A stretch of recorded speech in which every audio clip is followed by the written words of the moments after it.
We've all been in this kind of gathering.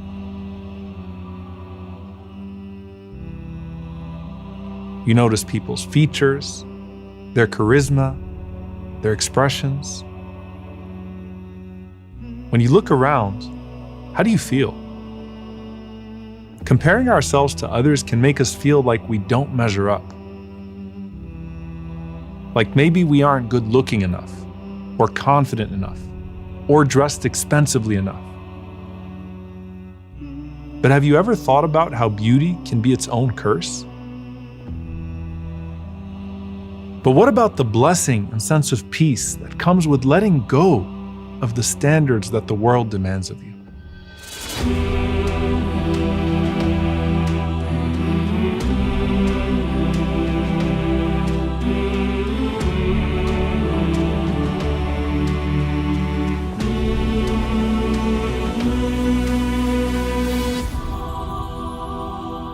Sometimes we need someone to tell us our self-worth.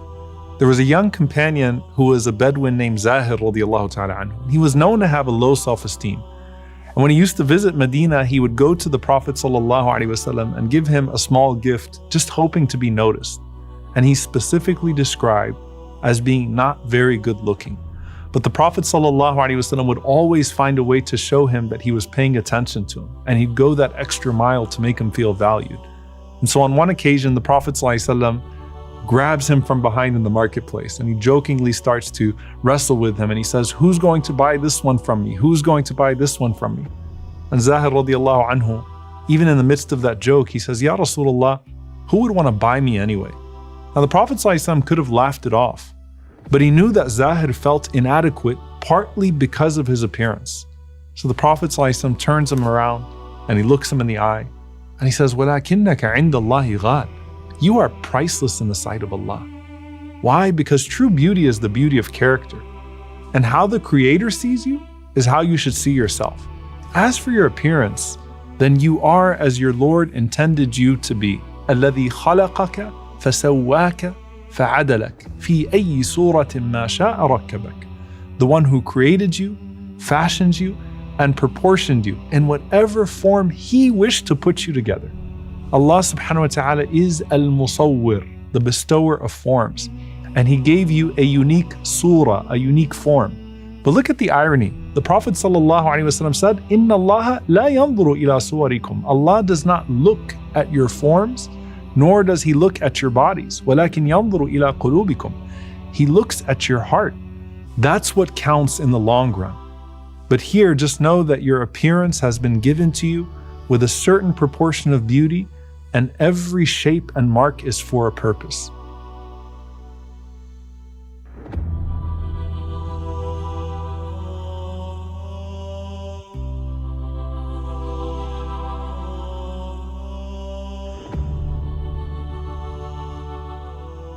Allah subhanahu wa ta'ala tells us, don't be deluded by superficial beauty. وَإِذَا رَأَيْتَهُمْ تُعْجِبُكَ أَجْسَامُهُمْ وَإِنْ يَقُولُوا تَسْمَعْ لِقَوْلِهِمْ.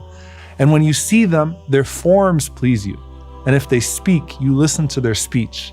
Then Allah subhanahu wa ta'ala describes their reality beneath the surface. كَأَنَّهُمْ خُشُبٌ مُسَنَّدَةٌ. They're like pieces of wood propped up. And Imam al-Tabari rahimahullah says there's no goodness inside of them, no knowledge. إِنَّهُمْ صُوَرْ بِلَا أَحْلَامٍ. They're just like empty forms without purpose. Basically what he's saying is, there are too many people that are all form and no substance. And people who lack substance tend to seek satisfaction by others praising their form, and hence the obsession for likes on a social media app or seeking validation through selfies or filtered images. The believer doesn't get lost in the form, and they know that in every birthmark, every supposed odd shape, in our height, in our body type, whatever it is, there's a purpose. And subhanAllah, the Prophet ﷺ mentioned that Uwais al-Qarni radiallahu ta'ala anhu, who asked Allah to cure him from leprosy, said, "But oh Allah, leave the size of a coin." Why? So that he could look at it and he could stay humble. Some people are actually cursed by their outward beauty, and that they get distracted by their appearance even from Allah subhanahu wa ta'ala. Or they don't cultivate other abilities that they have because they just rely on their looks to get ahead. or they attract shallowness and shallow people, and the list goes on and on. But for any one of us, no matter how much of it you think you have, focusing on upward comparisons in looks is a recipe for low self-esteem and could end up being ingratitude to Allah subhanahu wa ta'ala. So what did Al-Musawwir give you? A person can be beautiful on the outside, but ugly on the inside, like Qarun. Or a person can be unattractive to others on the outside, but beautiful on the inside, like Zahir radiallahu ta'ala anhu. Then there are those who are beautiful on the outside and beautiful on the inside, like the Prophet sallallahu alaihi wasallam, whose beauty was described like the shining moon, or Yusuf alayhi salam, who was given half of beauty. But neither the Prophet sallallahu alaihi wasallam nor Yusuf alayhi salam found their value in their appearance, but their beautiful appearance would captivate the audience they were calling to Allah. So subhanAllah, someone might be tested with beauty and then use the leverage they have with it to bring about goodness. Like Abdullah ibn Abbas radiallahu anhuma. They said when you looked at him, you said he was the most beautiful of people. And when he spoke, you said he was the most intelligent of people. But he was using that to show people the beauty of Islam inside and out. And when a person starts noticing Allah, their beauty standards change to want to be noticed more by Allah. Look at Mus'ab ibn Umayr radiallahu ta'ala anhu, who was the most eligible bachelor of Mecca. Young, handsome, wealthy, a celebrity in every sense of the word. But he left all of that for Islam. When he passed away, he was covered in dirt in the battlefield with hideous wounds and not even a garment that could shroud his entire body. I mean, subhanAllah, Sahaba would cry decades after the martyrdom of Mus'ab, just remembering the sight of him at death. But if you think about it, he gave up his outward beauty and fashion trendsetting for inward beauty and righteous trendsetting. And look now, a young man who would have died a fashion model and been forgotten with his disappearance from this earth becomes this beautiful example that transcends time. We're still talking about him and naming our kids after him over 1,000 years later. His deeds became his garment of beauty. And that's what Uthman radiallahu anhu said, that whenever a person does an action, Allah clothes him with that deed. If the deed is good, then the garment is good. And if the deed is evil, then the garment is evil. You know the phrase, you are what you eat? Well, according to this statement, you appear to others how you act with Allah. Ibn Abbas radiallahu anhuma said, Inna lil hasanati ضياءً في الوجه ونورًا في القلب وقوة في البدن وسعة في الرزق ومحبة في قلوب الخلق. That good deeds bring beauty to the face and light to the heart and strength to the body and abundance to our wealth and love in the hearts of the creation. If you think about it, these are the very things that people chase after in this world. But their true forms are found in virtue, not in vanity. And the opposite is true. Sin can deform our faces and destroy our sustenance. But we all have some sins that Allah covers with His mercy. And the believer knows that any beauty they have is actually the beauty of Allah's veil upon them. Man akramak, innama akrama fika jamila sitrihi, falhamdu liman satarak, laysa alhamdu liman akramak wa shakarak. Whoever honors you, honors only the beauty of his veil upon you.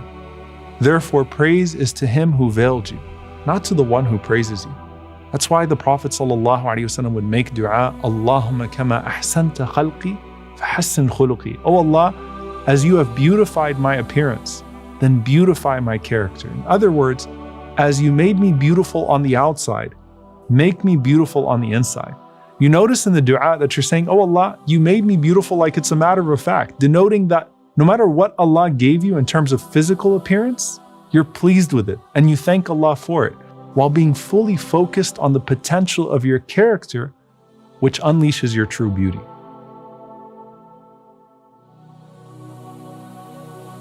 And sometimes the beauty of your character doesn't shine brightest until you go through the most difficult of tests.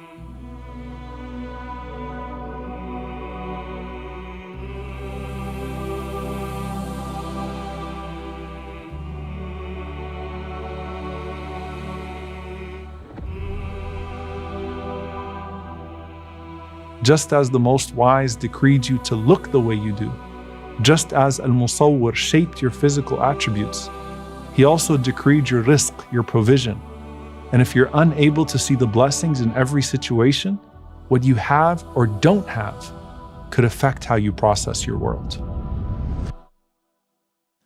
قل لن يصيبنا إلا ما كتب الله لنا هو مولانا وعلى الله فليتوكل المؤمنون.